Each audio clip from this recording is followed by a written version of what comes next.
সদৌ অসম কোচ ৰাজবংশী সন্মিলনীৰ কলিয়াবৰ জিলা সমিতি, কলিয়াবৰ জিলা মহিলা সন্মিলনী, কলিয়াবৰ জিলা যুৱ ছাত্ৰ সন্মিলনী আৰু আঞ্চলিক সমিতিসমূহৰ সহযোগত 516তম বিশ্ব মহাবীৰ চিলাৰায় জন্ম জয়ন্তী বাৰ্ষিকী ভাগ আজি নৱনিৰ্মিত কলিয়াবৰ জিলা কোচ ৰাজবংশী সন্মিলনীৰ চিলাৰায় ভ্ৰমণৰ প্ৰাংগণত এয়া আয়োজন কৰা হৈছে।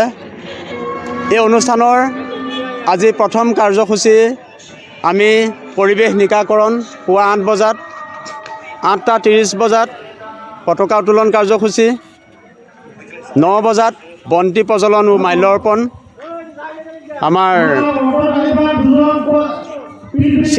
বীৰ চিলাৰায় প্ৰতিমূৰ্তিত। তাৰপিছতে আমাৰ 9:15 বজাত শ্বহীদ তৰ্পণ কাৰ্যসূচীৰ পাছতে আমাৰ 9:30 বজাত বৃক্ষৰ্পণ কাৰ্যসূচী আৰু আমাৰ এভাগ কাৰ্যসূচী 8:30 বজাত কৰা হৈছে পতাকা উত্তোলন কাৰ্যসূচী ভাগ। গতিকে আমাৰ যি কাৰ্যসূচী সেই গতানুগতিকভাৱে আমাৰ সাংস্কৃতিক শোভাযাত্ৰা এই আৰম্ভ হৈছে।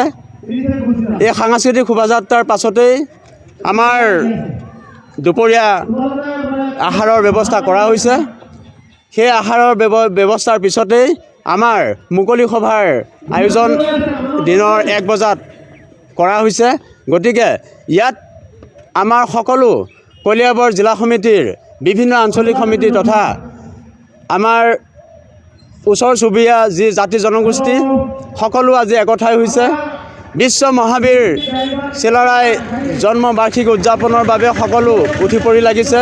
এই বীৰজনাৰ স্মৰণৰ কাৰণেই বীৰজনাৰ যি শক্তিশালী পদক্ষেপ আমাৰ জাতিটোৰ বাবে দি গ'ল, সেয়া আমি সদায় চিৰস্মৰণীয় হৈ ৰ'ব লাগিব। আৰু তেখেতৰ কাৰ্যক্ৰমণিকাই আমাৰ জাতিটোৰ সকলোকে মই আগুৱাই যাবৰ বাবে অনুৰোধ জনাইছোঁ।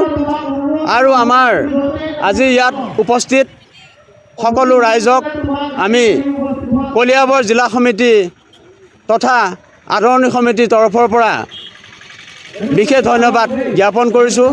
তেখেতসকলক আমি শ্ৰদ্ধা জনাইছোঁ।